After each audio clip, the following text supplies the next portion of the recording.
Untuk bongkar pertahanan lawan, Inzaghi lakukan perpindahan kolektif di laga ini. 2-6 pemain bertukar posisi untuk kelabui lawan. Lalu bagaimana itu dilakukan dan bagaimana taktik tersebut menopang kemenangan Inter? Temukan semua jawabannya di video ini. Inzaghi tetap gunakan formasi 3-5-2 dengan satu perubahan pemain. Posisi penjaga gawang kini diisi Audero. Selebihnya pemain inti seperti Bastoni, Calhanoglu, Barella, dan Lautaro ada di line up awal. Yang patut diingat adalah posisi 3 bek tengah dan Di Marco karena akan dibahas lebih lanjut nanti. Nicola kini bermain dengan formasi 4-3-2-1 dengan satu perubahan pemain, yaitu masuknya Bastoni ke lini tengah. Selebihnya komposisi saat lawan Bologna tetap dipertahankan meski dengan formasi yang berbeda. Build up dilakukan Inter dengan menempatkan 3 bek tengah di belakang. Pavard, Acerbi, dan Bastoni tampak jadi penerima bola pertama. Tapi untuk ungguli jumlah pemain lawan, Inter kadang libatkan kiper dalam build up. Sehingga Audero kadang jadi pemain ketiga di belakang yang diapit Pavard dan Bastoni. Situasi tersebut membuat Acerbi bisa main lebih depan menjadi gelandang. Ia kini sejajar dengan Calhanoglu dan Barella. Hadapi hal tersebut, Empoli lakukan middle block. Mereka ada di area Inter tapi tak lakukan tekanan intens dan memilih merapatkan diri ke tengah. Hal tersebut pun berimplikasi pada dua hal. Pertama, aliran bola ke lini selanjutnya bisa leluasa dilakukan. Seperti saat Calhanoglu bisa leluasa mengumpankan bola ke Barella. Ia tak menerima tekanan tinggi dari lawan saat mengumpan. Kedua, Acerbi bisa semakin jauh meninggalkan posnya di belakang dan bermain sebagai gelandang. Terlihat ia semakin maju mengisi posisi gelandang. Memang mainnya Acerbi sebagai gelandang terbilang ekstrim di laga ini. Cukup sering ia naik dan alirkan bola ke depan. Misalnya saat Audero kembali terlibat dalam build up. Tak ada Acerbi baik di belakang maupun di tengah. Ia baru terlihat saat bola sudah diumpankan pada Calhanoglu. Tampak Acerbi ada di depan. Maka Calhanoglu pun umpankan bola padanya. Lalu Acerbi membawa bola ke pertahanan lawan.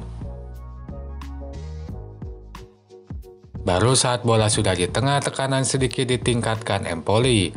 Mereka lebih banyak menekan di area ini. Itu membuat 3 bek di belakang tak cukup untuk membuat Inter keluar dari tekanan. Untuk itu, salah satu wingback main lebih dalam sebagai pemain tambahan. Terlihat Darmian main lebih dalam di sisi kanan. Itu membuat ada penerima bola tambahan di belakang. Nah, ketika satu wingback mundur, wingback lain tetap di depan. Tampak Di Marco tetap mempertahankan posisi di depan saat Darmian mundur.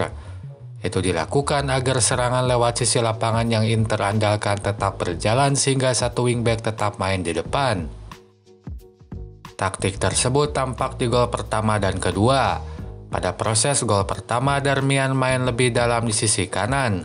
Sebaliknya setelah bola diumpankan, terlihat Di Marco ada di sisi kiri depan. Itu membuat ia terlibat aktif sejak awal di gol pertama ini. Hal tersebut pun terjadi juga di gol kedua.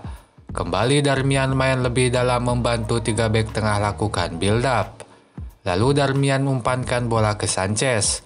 Sanchez mampu pantulkan bola dan pantulan bolanya diambil oleh Miki. Di sini terlihat Dumfries sudah ada di depan saat Darmian tadi umpankan bola. Itu membuatnya bisa ada di waktu yang tepat untuk crossingkan bola di gol kedua. Selain Acerbi, Inzaghi pun ternyata terapkan perubahan posisi secara kolektif. Sebagai contoh, posisi 3 pemain terbelakang tak selalu diisi oleh 3 bek tengah. Saat bola sudah ada di tengah lapangan, pengisinya bisa berbeda-beda. Namun hanya terbatas pada wingback atau gelandang saja. Misalnya pada cuplikan ini, saat Bastoni, Barella, dan Calhanoglu jadi 3 pemain terbelakang. Lalu kemanakah Acerbi dan Pavard? Mereka ada di posisi lain. Di sini Acerbi ada di tengah dan Pavard jadi wingback kanan. Sementara Darmian yang posisinya diambil Pavard main lebih depan sejajar dengan penyerang. Hanya saja tak terlihat di cuplikan ini. Intinya tiap perubahan posisi yang dilakukan tidak hanya melibatkan 2 pemain tapi bisa 4-6 pemain. Itulah maksud kolektif di sini.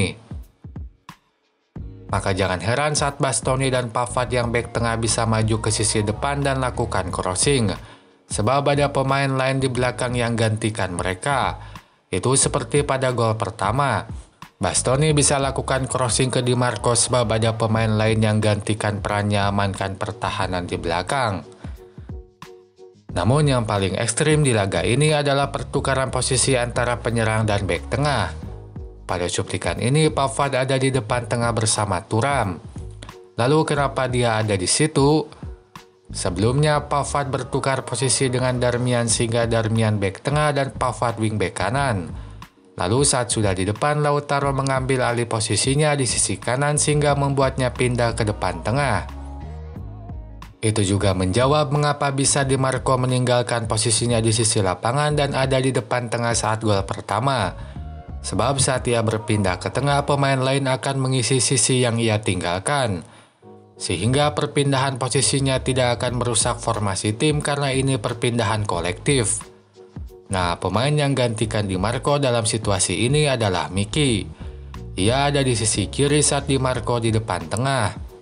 Taktik ini membuat penjagaan pada pemain di dalam kotak penalti sulit dilakukan lawan. Sebab mereka tak sepenuhnya akan menjaga pemain yang sama tiap menitnya. Itu saja pembahasan di video ini. Silakan tulis apapun pendapat kalian di kolom komentar. Sampai jumpa lagi di video selanjutnya.